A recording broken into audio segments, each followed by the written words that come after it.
Hello everyone, this is your professor, and I thought I would take a minute and introduce WOOP and how that might be used to help ensure your success in this college class, and any college class or any goals or dreams for that matter. Um, Now I'll introduce what this is, and I'll let you know who developed it, what WOOP stands for. It's an acronym, and it's an acronym, and I will also explain that there is a little bit of controversy to this, so I will just give you a heads up to that as well. But diving in, it is WOOP is actually a method based on mental contrasting with implementation intentions. So, what is MCII? MCII is a self regulation technique that is effective for mastering one's everyday life and long term development. It combines focusing on our dreams with visualizing the obstacles that stand in our way. By experiencing our dreams in our minds and facing reality, we can address our fears, make concrete plans, and gain energy to take action. So that's basically the technique in a nutshell. And WOOP, which is based on the MCII, is basically in initial studies has shown to increase productivity, short-term energy, and study endurance. Students using the WOOP method in some studies have been found to have higher quiz scores, and you can significantly increase your likelihood to achieve your dreams using WOOP. So, what is WOOP? Well, and by the way, there is a typo in here.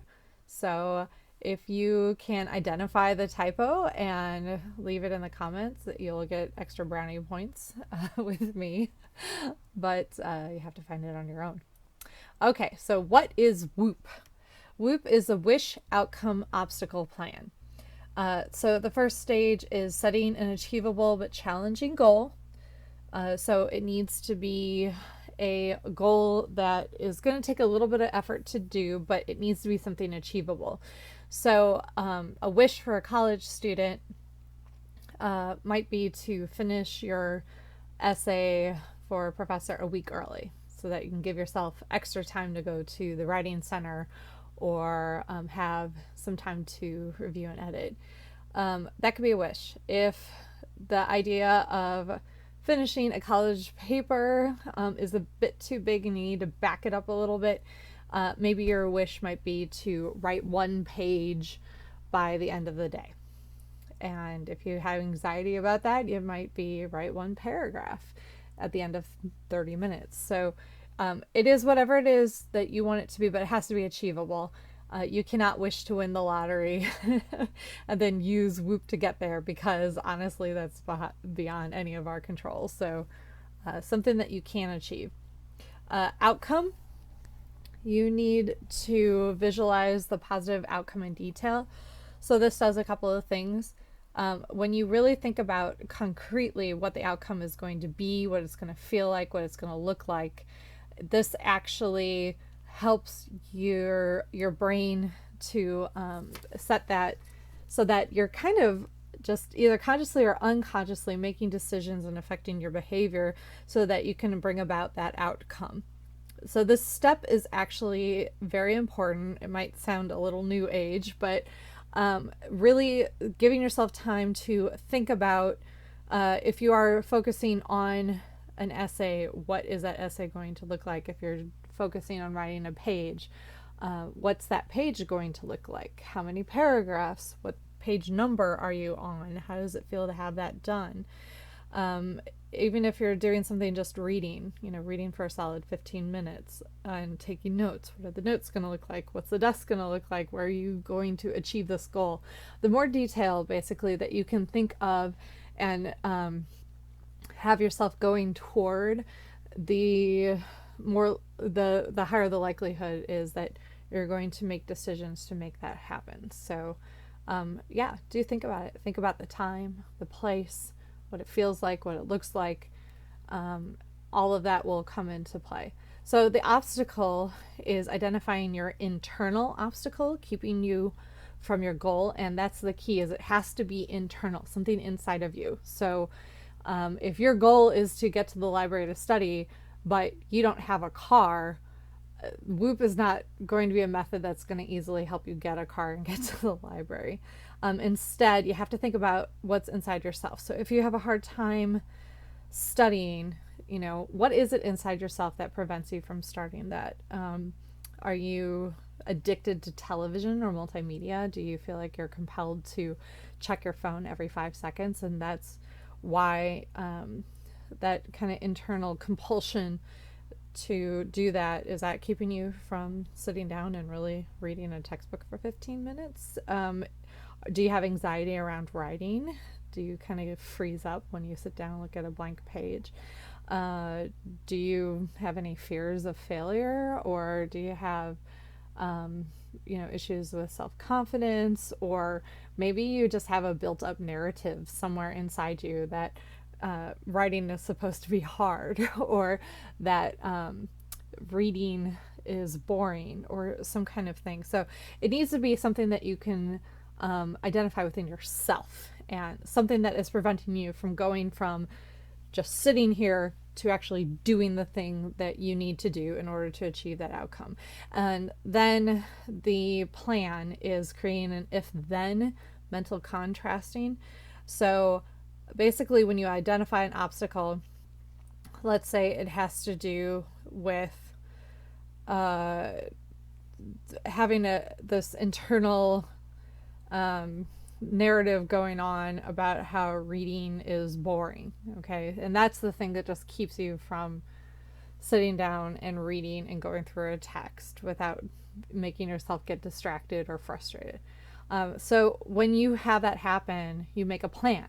So if I find myself distracted because I find the reading boring, then I am going to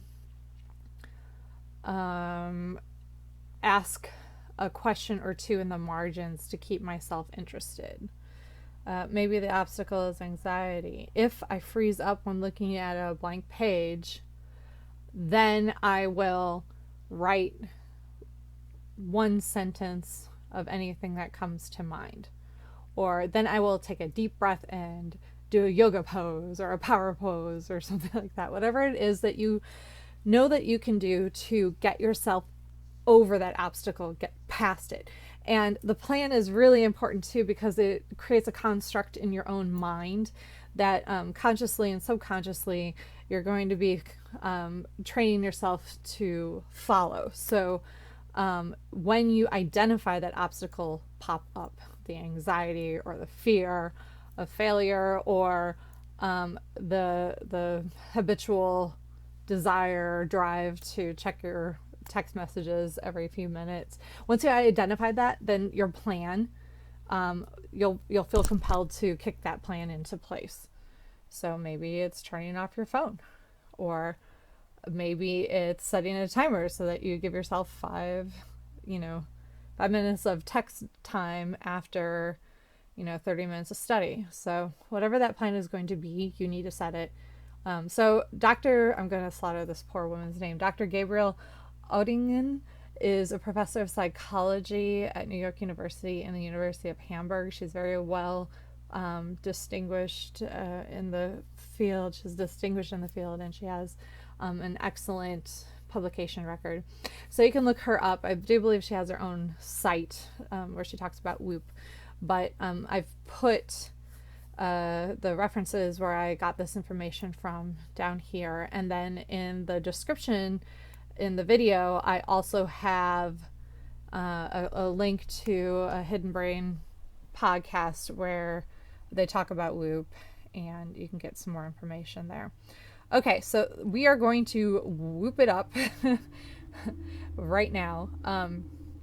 So you're going to need a piece of paper, and feel free to pause this video in between each one of these steps. In my classroom, we're going to be WOOPing every single week, so you're going to get really good at this.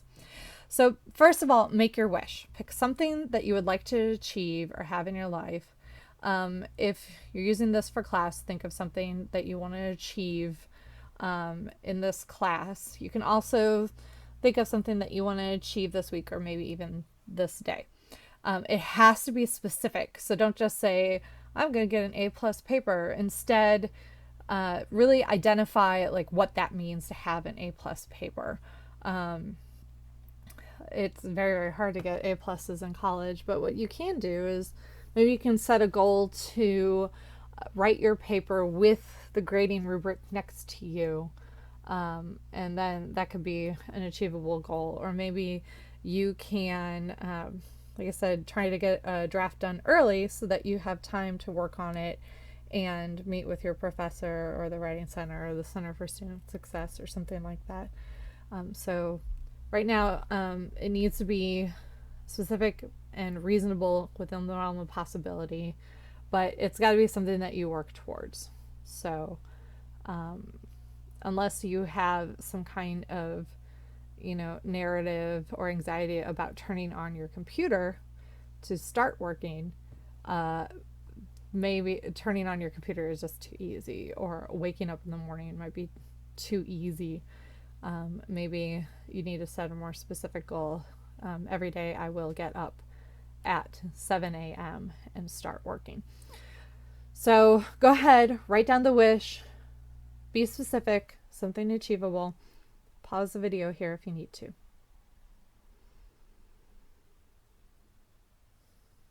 Okay, so now you have your wish written down. Now it's time to visualize the outcomes.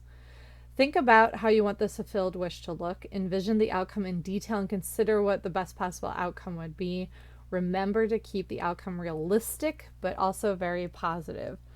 So, unless you are a Nobel laureate or an academic, it might be a bit on the impossible side to get an absolutely perfect score on a paper. But maybe you can visualize yourself, getting something like a 95% or 90% or whatever the A cutoff is. It's also something to think about too. Like I said, what the outcome specifically looks like. So if you're using this for writing purposes, what's that paragraph going to look like? What's the paper going to look like? If you're using it to change a behavior like a study practice, what does it look like for you to be effectively studying and taking notes?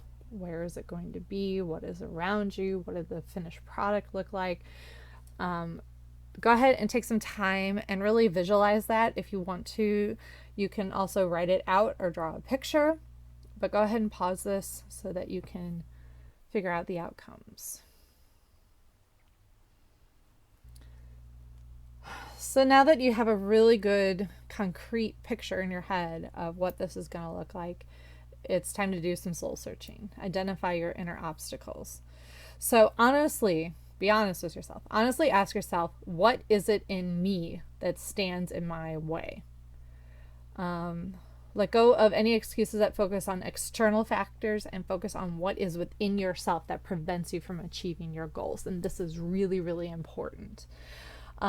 So if you are having a hard time studying because your roommate always has his or her music playing loud, that's an external obstacle. Okay. You need to focus on what's inside. So if that is an issue, then what is it inside yourself that is preventing you from getting out of the apartment and getting to the library? And again, it can't be lack of car or anything external. So think about that. If you can't escape an external obstacle, then think about what is the obstacle within yourself that makes it so intolerable. So you definitely do need to take care of yourself. You definitely need a nice quiet space where you can focus in your studies. But sometimes we have more power in a situation than we realize. So most college students, however, are dealing with other things like cell phone addiction or surrounding themselves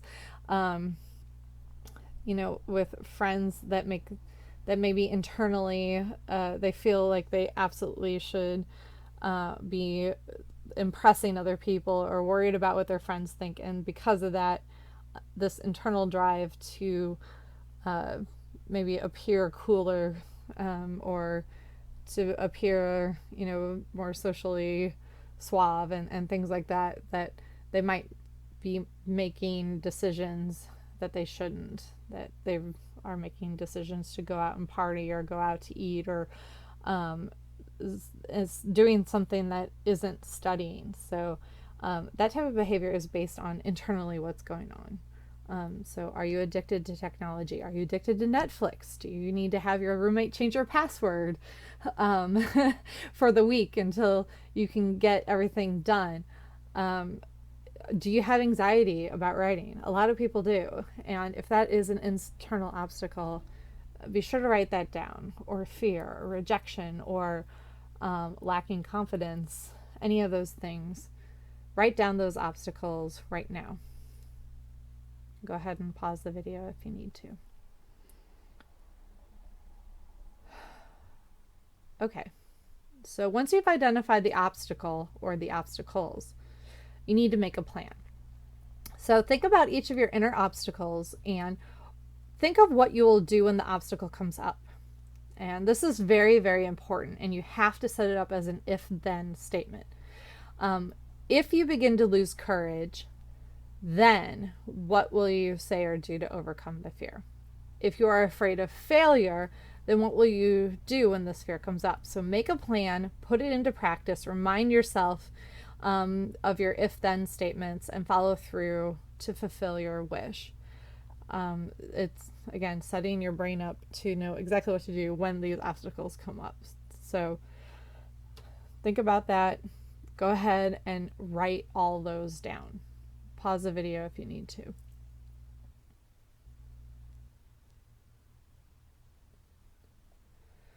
Okay, so you have a plan in place.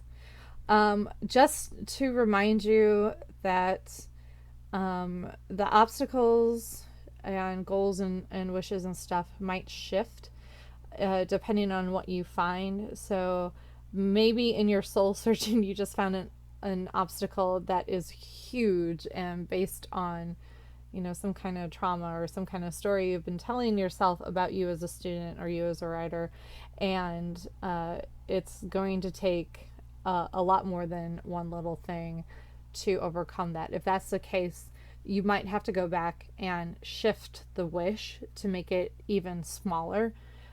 If, for instance, anxiety about writing, so much so that you almost fall into a panic attack, and internally that fear, that anxiety is really strong, that the concept of having to write 5 whole pages in a week is just too much, then go back to the wish, and instead of saying writing an essay by the end of the week, do something simple. I will write 1 paragraph every day, or I will write 1 page every day, or even I will write 2 sentences. And sometimes that's all you need, is you need something really small to focus on, and then you can do that. If I get anxiety about writing and find myself frozen, then I will just write 1 sentence and see where that goes. So it can shift. And the other thing too is sometimes the obstacles take some time to get to. So you might think that your obstacle is that you find English really boring, and I can't imagine anybody who does, but it might be you, and maybe that's the thing. But what really happens is that it's not so much that you find writing boring and you have to make it interesting for yourself, but maybe you are having a hard time finding value in the writing, or maybe you actually have a story about how you're not a good student, and maybe that's an internal thing, the story that you're telling yourself about who you are and who you're not. And that could shift to the surface, but it might take a few days or even weeks. It depends on what you're finding. So just be honest with yourself and think about it. Okay, so here's the caveat to WOOP. You need to believe that you can succeed for it to work. Critics have seen that WOOP only works for students who really believe that success is possible. And this is where you have to be super honest with yourself. If you don't think you can do it, then WOOP isn't going to help. You're going to not succeed usually. You have a tendency to self-sabotage when you think that success is not possible. So really honestly, to get WOOP to work, you have to set realistic goals for yourself, and you have to be really honest about the things that are preventing you from achieving those goals. So if you set out and say to yourself, I will get a 4.0 on a paper, but there is a part of you that really does not believe that at all, then this is probably not going to work. Instead, you need to think of something that is achievable, that you know is achievable. Maybe the 4.0, you're not that confident yet, but maybe you're more confident about a 3.0. Or maybe you're just, you haven't done well in English before, and a 2.0 or a 2.5 on a paper is something that you would be thrilled to have, but it's got to be something that you think you can achieve. If you don't want to set a grade goal for yourself, that's fine, because there are external factors that you don't have control over when it comes to certain things. So you might just set for yourself, if you don't feel like you are capable of succeeding in this course, maybe just set some small goals for yourself. Today I will log into our JetNet course website and review what I need to do for the week. And just get yourself in the habit of that. And remind yourself when you do make a success. If you do manage to log in, that's great. Congratulate yourself. If you do write a paragraph, celebrate that.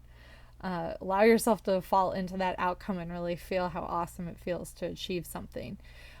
By setting reasonable goals for yourself and celebrating little successes, you will start to build toward being able to feel like, heck yeah, I can do a 4.0 paper, no problem.